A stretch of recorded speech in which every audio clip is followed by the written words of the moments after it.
ஆத்ம வணக்கம், தெய்வீக குணங்களும் தெய்வீக வாழ்க்கையும், 3வது நூல். இதனுடைய பிராக்கெட்ல என்ன தலைப்பு கொடுத்துருக்கோம் அப்படின்னா, வாழ்க்கை, பிரம்மச்சரியம், கோபம், குரு, சிஷ்யர், பிரார்த்தனை.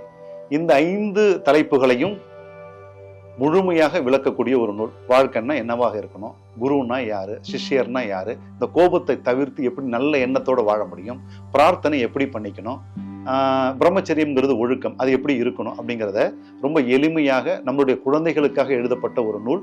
இளைய தலைமுறையில உங்க வீட்டில் கண்டிப்பா இருப்பாங்க, மாணவ மாணவிகள் இருப்பாங்க, குழந்தைகள் இருப்பாங்க. கண்டிப்பா அவர்களுக்கு இந்த நூல்களை பரிசாக கொடுத்து அவர்களை படிக்க சொல்லுங்க. நம்ம சொன்ன இந்த கையடக்க நூல்களை, ஞானம் நிரம்பிய இந்த கையடக்க நூல்களை நீங்க பரிசு பொருட்களாக நீங்க மாத்திக்கலாம். ஏதோ ஒரு பொருளை பரிசா கொடுக்கறதுக்கு பதில் இந்த மாதிரி புத்தகங்களை அவங்களுக்கு கொடுக்கும்பொழுது, ஒரு பிறந்த நாளைக்கு, ஒரு நல்ல விஷயங்களுக்கு கொடுத்துக்கிட்டே இருக்கும்போது வீட்டில் பார்த்தீங்கன்னா ஒரு பெரிய லைப்ரரி வந்துடும். அப்போ நமக்கு இவ்வளோ புத்தகம் கொடுத்துருக்குறாங்க. நான் இப்போ சொன்னேன் இல்லையா, ஒரு தலைப்புகள் சொன்னேன் இல்லையா, ஒரு 25 தலைப்புகள் கையடக்க நூல் சொன்னேன் இல்லையா, அப்படி வீட்டில் எப்படி இருந்தால் எப்படி இருக்கும்னு பாருங்களேன். எவ்வளவோ புத்தகங்கள் உங்க வீட்டில் இருக்கட்டும், பட் ஞானம் நிரம்பிய சுய ஒழுக்கத்தை மேம்படுத்தக்கூடிய இந்த புத்தகங்கள் உங்க வீட்டில் லைப்ரரியா இருக்கணும்.